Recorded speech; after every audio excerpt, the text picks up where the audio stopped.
A veteran and his dog saved a little girl from a fire. Hours later, her mother, a CEO, appeared with a check. The fire had already swallowed half the house when Colton Hayes rounded the corner at the edge of the cul-de-sac. Thick plumes of black smoke curled into the pre-dawn sky, glowing orange at the base like a terrible sunrise. Sirens were still a distant echo. No firefighters, no help, only chaos. It was 5:13 a.m. and Vermont's cold bit at the edge of his breath. Shadow, the German shepherd, always pacing a half step ahead, froze mid-stride and let out a sharp bark.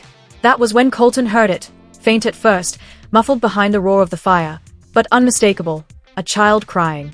Colton stopped cold.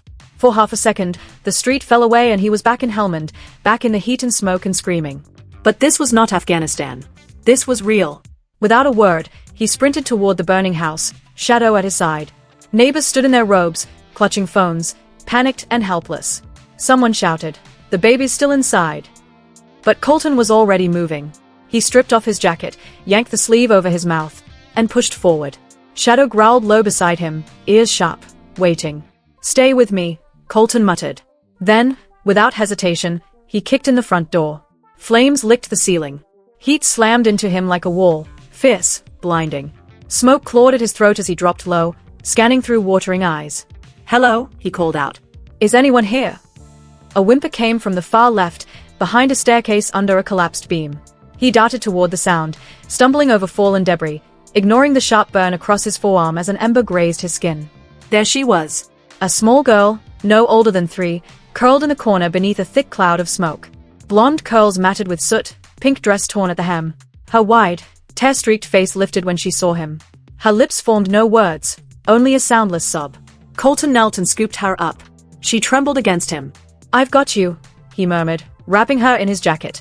"You're okay. We're getting out of here." "Shadow," he called. The dog appeared through the smoke like a ghost. Ears perked, eyes sharp. Colton pointed. "Find the way." Shadow bolted forward, weaving through flames with precision earned from years of training in places far more dangerous than this. Colton followed, crouching low, lungs burning. Rosie coughed against his chest. He felt her tiny fingers cling to his shirt. They burst through the doorway seconds before the roof groaned and collapsed behind them. The cold night air hit them like a wave. Rosie gasped, breathing deep and desperate. Colton staggered to the curb, knees buckling as he held her tight. Shadow circled once, then sat like a statue, watchful, steady. People rushed forward, blankets, flashlights, frantic questions. "She's safe. The baby's safe." Someone cried. A paramedic knelt beside Colton. "Sir, your hand is burned. We need to treat you. What's your name?" Colton didn't answer. He looked down at the little girl in his arms. She had stopped crying. Her hand was wrapped around his dog tag. "You're a soldier?" the medic asked gently. Colton nodded once. "Sir, we really need your name for the report." But Colton was already standing, lifting Rosie into the EMT's arms. "Take care of her," he said hoarsely. A woman grabbed his arm. "At least tell us who you are." He shook his head. "Doesn't matter." With that, he turned. Shadow rose silently beside him. Together, they walked into the cold, quiet trees beyond the neighborhood. His arm throbbed. His lungs burned. But behind him, a child was safe, and that was enough. Rewritten script, punctuation fixed plus clarity improved like you haven't. Colton went quiet. He stared into the fireplace, watching a log split in the heat. "You'd be helping," she added. "Not just standing around." That word, helping, carried more weight than she realized. After a long pause, he said, "I'll think about it." She nodded. "That's all I ask." 2 weeks later, Colton stepped into the modern, glass-walled lobby of Marlowe Medical Tech. His boots echoed awkwardly on the polished floor. He wore a button-down shirt Rosie had picked out, light blue, slightly wrinkled, and held a visitor's badge Lisa had left at the front desk. People glanced up as he passed. Some smiled. A few stared. He kept walking. Lisa greeted him on the second floor with a grin. "You showed up." "I said I would." She handed him a tablet. "Orientation time." He blinked. "What happened to just standing around?" She laughed. "You'll still stand, but you'll stand smart." Over the next few days, Colton fumbled with tech devices, misread the dress code, and addressed 2 interns as Mensur out of old habit. But no one mocked him. In fact, most were quietly impressed by his presence, how he never raised his voice, how people instinctively listened when he spoke. On his 3rd day, Rosie visited with Lisa during lunch. She toddled into the security office carrying a paper bag covered in crayon drawings and heart stickers. "For you," she announced proudly. Colton opened it and pulled out a stretchy rubber bracelet.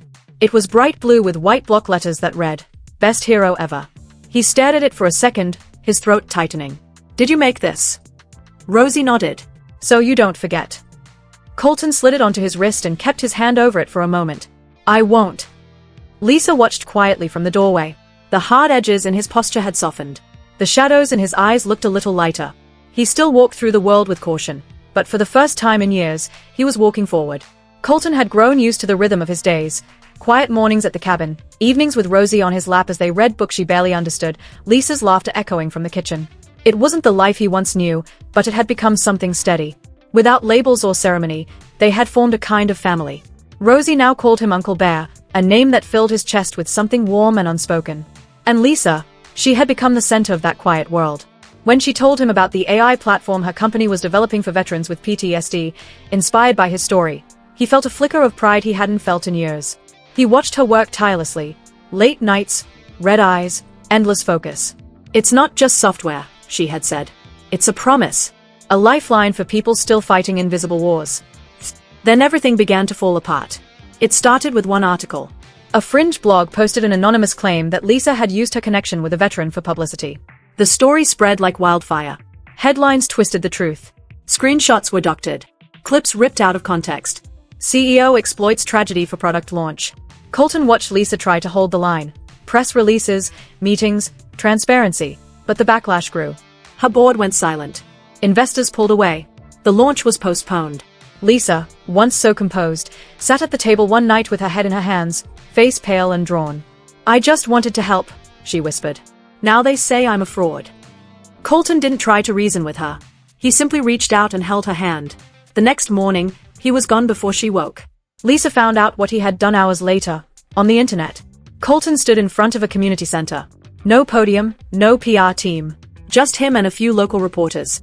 His voice was quiet but steady. "I was a soldier. I lost someone who saved my life. I came home, but part of me didn't. For years, I felt nothing. Then I met Lisa Marlowe. She didn't ask for my pain. She listened. She gave me a reason to start again." He pulled a dog tag from his pocket. "I wore this for 15 years to remember what I lost. I took it off the day I realized I didn't have to live in the past anymore. She was the reason." He handed the tag to a reporter. "That's the truth. Do what you want with it." The video went viral. Thousands of comments poured in, veterans, families, strangers.